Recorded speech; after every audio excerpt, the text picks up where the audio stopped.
I was a successful businessman with what anyone would call a perfect family. My wife Sarah and I had been married for 15 years, raising our son Tyler and daughter Emma in what I thought was a happy home. Lately I had been feeling the pressure from work and the lack of appreciation at home. Then I met Natalie at the office. She understood me in ways Sarah no longer did. What started as friendship became the worst decision of my life. Before I continue this story that destroyed my family, let me know where you are watching from. Hit like and subscribe if you have ever made a mistake you wish you could take back. Trust me, mine cost me everything. At 38, I had everything most men dream of. A six-figure salary as a marketing executive at one of Boston's most prestigious firms, a beautiful colonial house in the suburbs with a perfectly manicured lawn, and a family that looked straight out of a magazine advertisement. My wife Sarah was my high school sweetheart. We married young at 23, after college graduation. She worked as a pediatric nurse at Boston Children's Hospital, saving lives and caring for others, which made me fall in love with her in the first place. Our son Tyler was 17, captain of his high school basketball team, straight-A student, and fiercely protective of his mother and younger sister. He had my height and athletic build, but thankfully got his mother's intelligence and compassion. Everyone said he was destined for an Ivy League scholarship. Emma, our 14-year-old daughter, was my little artist. She could spend hours painting landscapes or designing clothes. She was definitely a daddy's girl, always coming to me first with her problems or achievements. We had a special bond that I treasured above almost anything. From the outside, we were the ideal American family. The problem with pictures, though, is they only capture a moment, not the reality that exists between those snapshots. The truth was that over the past 2 years, Sarah and I had been growing apart. It started subtly with her hospital switching her to longer shifts, often overnight. My company had been acquired by a larger corporation, bringing new management and doubled expectations. The pressure to perform was crushing, with layoffs happening monthly.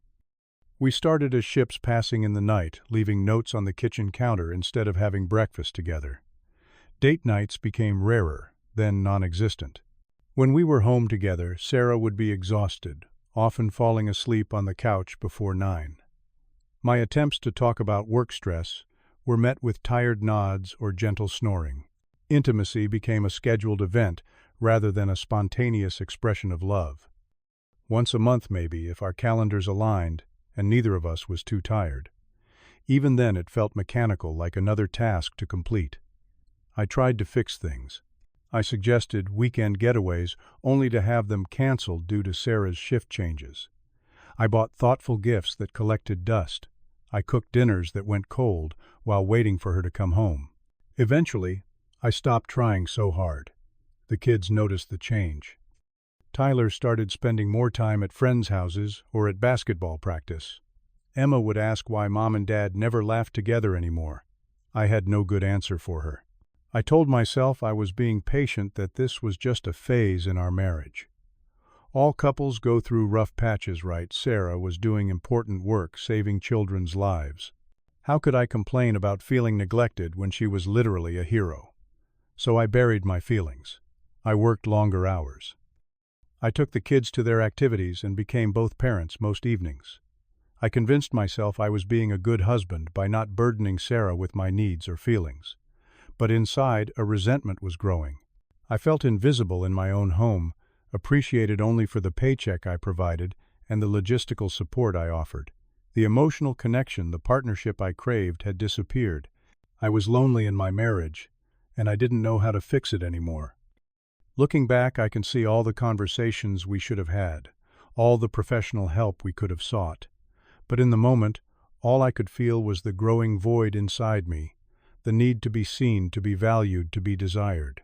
It was this vulnerability, this weakness, that left me open to what came next. I wasn't looking for an affair.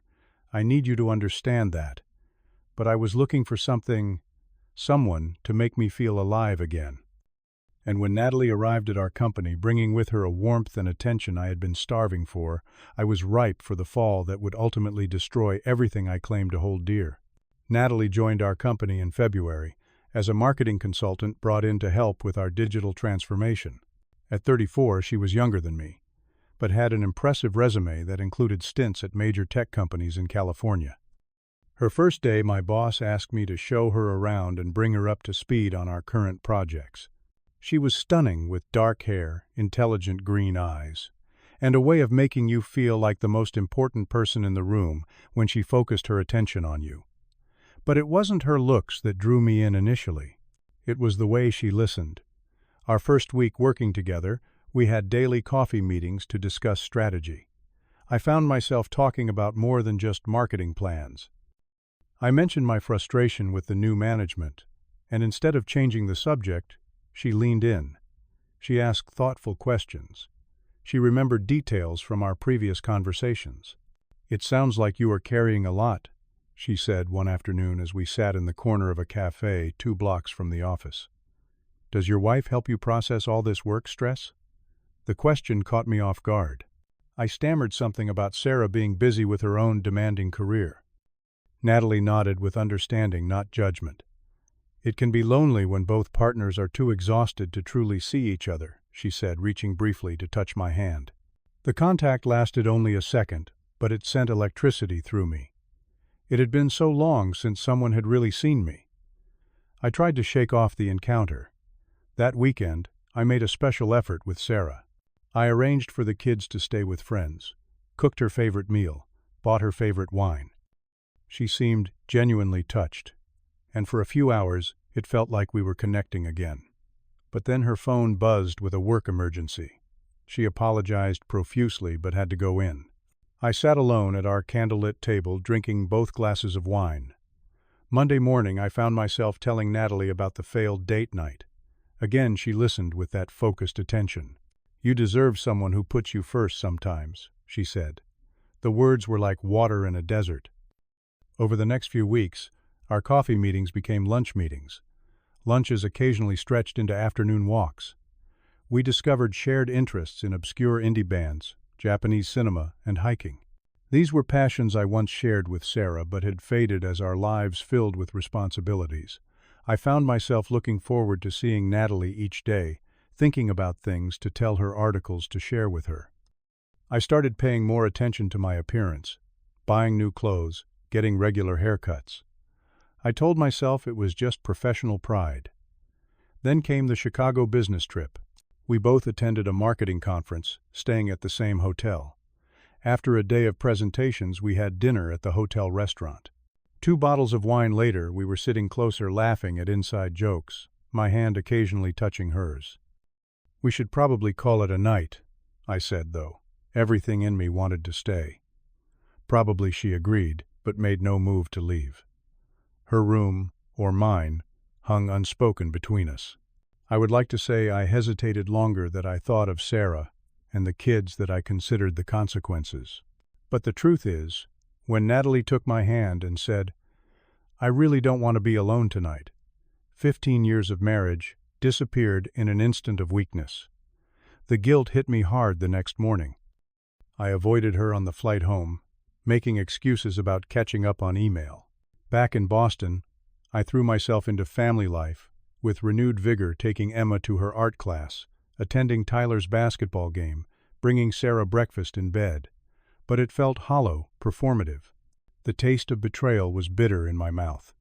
I promised myself it was a one-time mistake. I would distance myself from Natalie, professionally focus on rebuilding my marriage. I even suggested counseling to Sarah, who looked surprised, but agreed we should try to find time for it soon. But soon never came.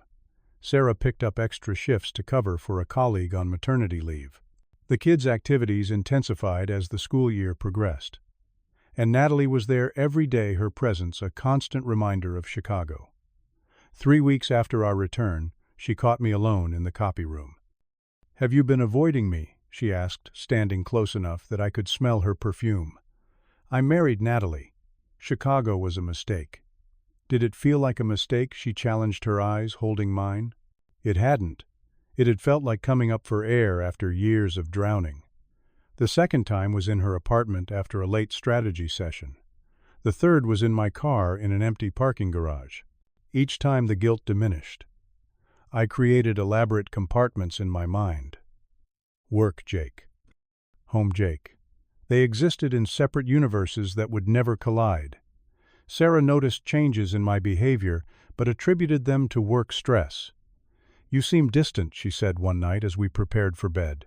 Just thinking about the Henderson account, I lied easily, hating how natural deception had become. As spring turned to summer, Natalie and I established a routine. Sarah worked overnight shifts every Wednesday and Thursday. The kids had activities those evenings. My house would be empty and Natalie would come over. We would cook dinner, drink wine, make love in the guest bedroom. I always changed the sheets, always aired out the room, always made sure to erase all traces. It was during this period that Sarah began to show more serious suspicion. My phone would ding with texts from Natalie saved under a male colleague's name, and I would smile involuntarily. Sarah noticed the new clothes, the cologne I had started wearing again, the sudden work dinners that had me coming home late. "Is there something you need to tell me?" she asked one Sunday morning as we drank coffee on the deck. Like what I deflected, heart pounding. "I don't know, Jake. You tell me. You're different lately." I assured her it was just the pressure of an upcoming product launch, promised things would calm down soon. She seemed to accept the explanation, but I caught her looking at me differently, more carefully. I should have ended things with Natalie then. I knew I was playing with fire. But the affair had become my escape, my source of validation and excitement. I convinced myself I could manage both worlds indefinitely. I was careful, I was smart. I had control of the situation. Until the day I didn't. It was a Friday in late July, a scorching hot day that had everyone at the office leaving early. Sarah had texted that morning to remind me she had the overnight shift at the hospital. Tyler was supposed to be at a weekend basketball tournament in Connecticut with his team. Emma was having a sleepover at her best friend Amy's house. I would have the house completely to myself until Saturday afternoon. I invited Natalie over for dinner, planning to grill steaks on the deck and open a bottle of expensive Cabernet I had been saving. For once, we would have an entire night together, not just a rushed few hours. The thought made me both excited and apprehensive. A full night felt more serious somehow, less like stolen moments, and more like a real relationship. Natalie arrived around 7, wearing a blue sundress that highlighted her tan from recent weekend trips to Cape Cod. I greeted her with a kiss at the door, no longer worried about nosy neighbors, since most were away on summer vacations. "I brought dessert," she said, holding up a bag from an upscale bakery downtown. "Chocolate mousse cake. Your favorite." It struck me that in just 4 months, Natalie had memorized my dessert preferences, something Sarah often forgot, despite our years together. The comparison made me uncomfortable, so I pushed it aside and led her to the kitchen. We grilled the steaks and ate on the deck as the sun set, talking about everything and nothing. Work gossip. A book she was reading. The indie band we both liked, that was coming to town in September. Would we go together? That would mean being seen in public, something we had carefully avoided. The question hung between us, unresolved. After dinner, we moved to the living room with our wine. Natalie kicked off her sandals and curled up next to me on the couch. We started kissing more passionately than usual, given the freedom of an empty house.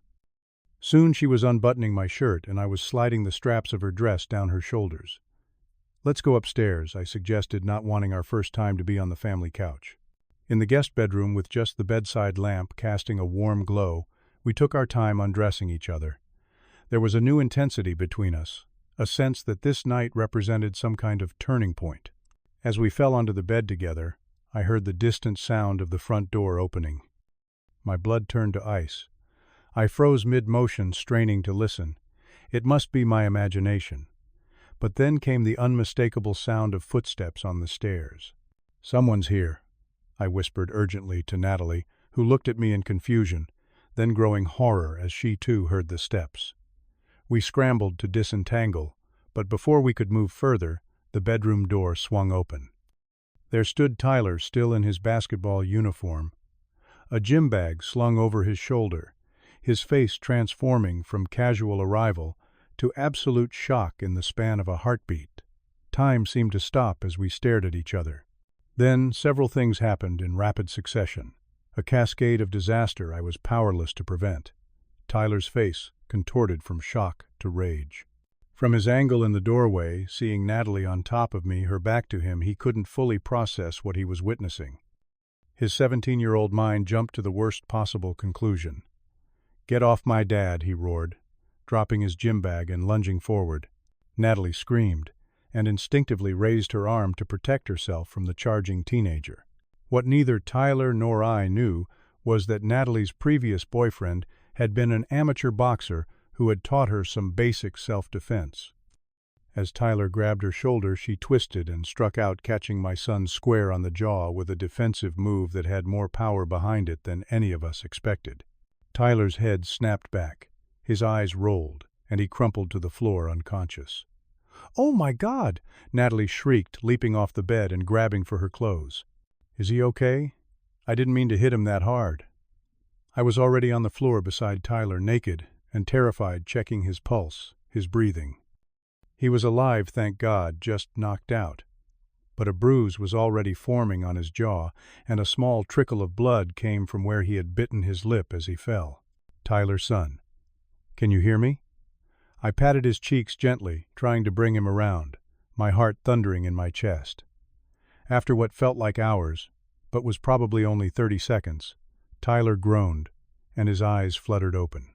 Confusion then, recognition then, pure, undiluted betrayal flooded his face as he looked up at me. "Dad." "What the fuck?" He mumbled, his hand going to his jaw as he struggled to sit up. His eyes found Natalie, now partially dressed and backed against the wall. "Who is she?" "What are you doing, Tyler?" "Let me explain." I began reaching for my boxers, desperate to cover myself to regain some semblance of parental authority in this catastrophic moment.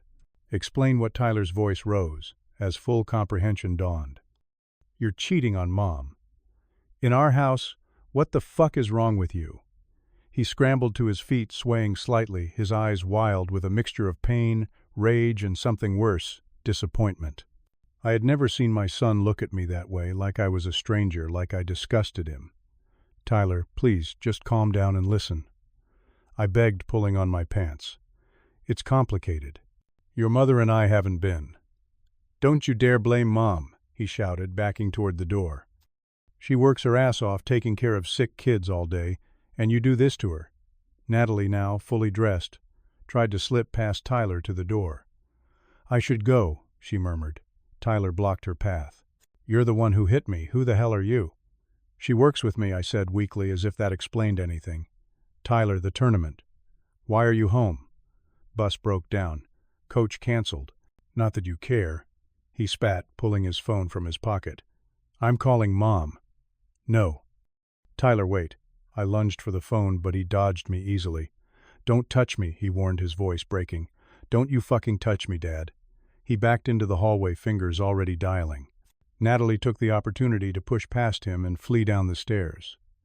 I heard the front door slam moments later. "Tyler, please."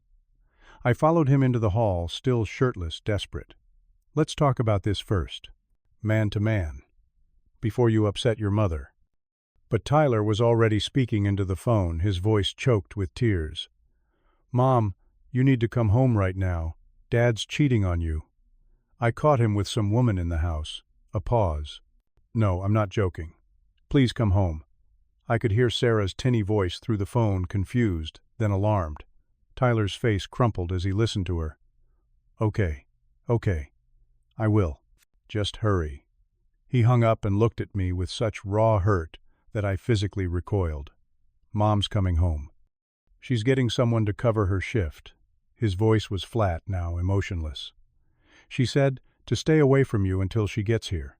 So I'm going to my room. Don't follow me. Son, please. I'm not your son right now." He cut me off, walking backward toward his bedroom, keeping his eyes on me, as if I might attack him.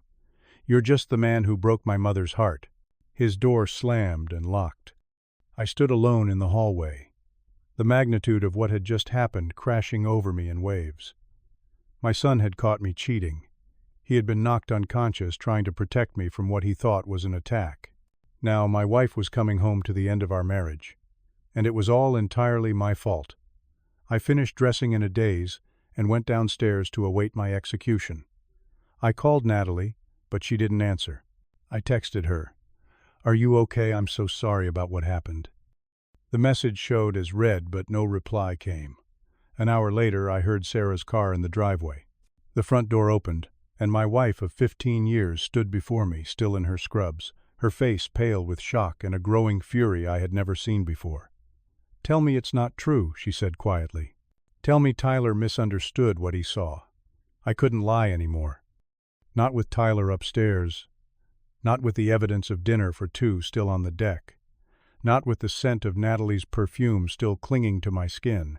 "Sarah, I'm sorry," I started, and watched as those two words destroyed her world. 3 years have passed since that night.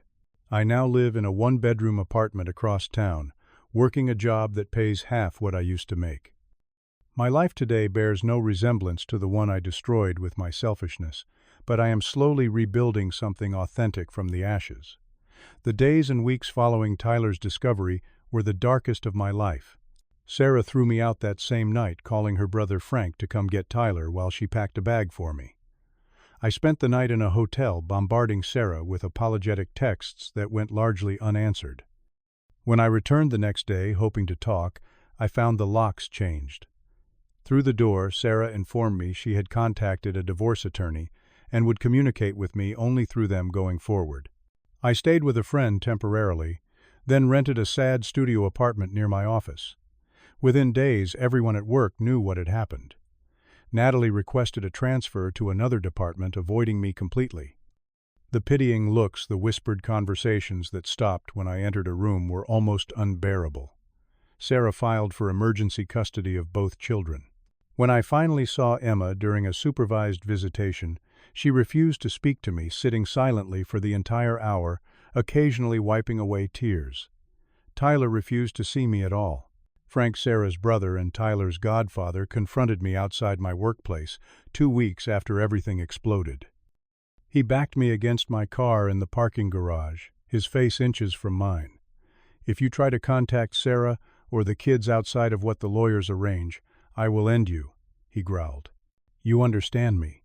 Sarah told us how you manipulated her for years, how you made her feel worthless so you could justify your affairs." Affairs? It was just one. I started to protest, shocked at the pluralization. "Save it, Frank. Cut me off. You're dead to this family. The only reason I'm not beating you senseless right now is because Tyler and Emma have been through enough trauma without adding that to it." My parents, who had always adored Sarah, took her side completely. My father called to tell me he was disappointed beyond words, a phrase that hit harder than any physical blow could have. My mother cried on the phone, asking where she had gone wrong raising me. I spiraled into depression and self-medication with alcohol. I missed important meetings, showed up hungover to others, and within 2 months was called into HR and let go with a modest severance package. Natalie, I heard through the grapevine, received the promotion I had been in line for. The divorce proceedings were brutal and quick. Sarah's lawyer painted me as an emotionally abusive serial cheater who had traumatized my son. The judge awarded Sarah primary custody, with the possibility of me having supervised visitation at her discretion. I lost the house, half my retirement savings, and was ordered to pay significant child support despite my now unemployed status. Sarah and the kids moved to her parents' home in New Hampshire shortly after the divorce was finalized. I tried to reach out to the children through social media, only to discover I had been blocked on all platforms. An ill-advised, intoxicated drive to Sarah's parents' house resulted in the police being called and a formal restraining order being filed. I hit rock bottom 6 months after that fateful night. Alone in my apartment, savings nearly depleted, no job prospects cut off from my children. I contemplated ending it all. The image of Tyler's face, when he realized what I had done, haunted my dreams. The knowledge that I had traumatized my own son, that he had been physically hurt trying to protect me, that I had destroyed Emma's image of her daddy, was almost too much to bear. In that darkest moment, my phone rang. It was my mother. Despite her disappointment, she had sensed my desperation. "Jake," she said simply, It's time to get help. The next day, I checked into an outpatient program for depression and alcohol dependency. I joined a support group for divorced fathers. I found a job through one of the men in the group. Nothing prestigious, just honest work that paid the bills. I established a routine of therapy work and volunteer service at a youth center where I could at least help other teenagers while mine wanted nothing to do with me. Slowly, painfully, I rebuilt myself. Not into the man I had been, but into someone new. Someone who understood the devastating cost of selfishness and deceit. Someone who valued integrity above all else. A year and a half, after everything fell apart, I received an email from Emma, just 3 lines. "Dad, I'm still mad at you. But I miss you too. Maybe we could talk sometime." Those simple words gave me hope I hadn't dared to feel. Our first video call was awkward and tearful, but it was a start. Now Emma and I talk weekly. She even visited me last month, a beautiful young woman of 17 with her mother's strength and compassion. She's applying to art schools following her passion, and I couldn't be prouder. Tyler remains distant. Through Emma, I know he's doing well in college, studying engineering. I sent him a card for his 20th birthday. It wasn't returned, which I count as progress. I hold on to hope that someday he might be ready to hear my apology, to perhaps begin rebuilding some kind of relationship. I know I don't deserve it, but I hope for it nonetheless. Sarah has remarried to a pediatrician at her hospital. By all accounts, including Emma's, he's a good man who treats her well. I am genuinely happy for her, though the knowledge of the pain I caused her will never leave me. As for Natalie, I haven't seen or spoken to her since that night. Last I heard, she had moved back to California. Whatever connection we thought we had was built on deception and selfishness. It wasn't love, just mutual escapism, that caused immeasurable harm. The life I have now is quieter, humbler, but more honest. I no longer take relationships for granted. I understand now that love isn't about what you feel or what you get, but about how you treat the people who trust you with their hearts. It's about making choices every day that honor that trust. If my story teaches anything, it's that a family built over decades can be destroyed in a moment of weakness. That the rationalizations we make to justify our selfish desires are just lies we tell ourselves.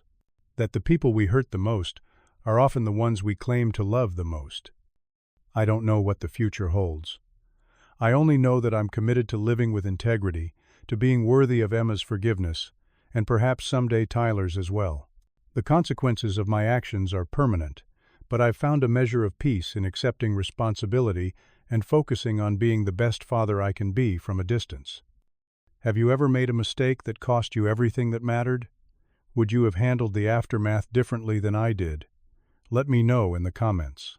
If this story resonated with you, please like, subscribe, and share with others who might need this wake-up call before they make the same devastating choices. Thank you for listening to my journey. And remember that sometimes the most important lessons come from our biggest failures.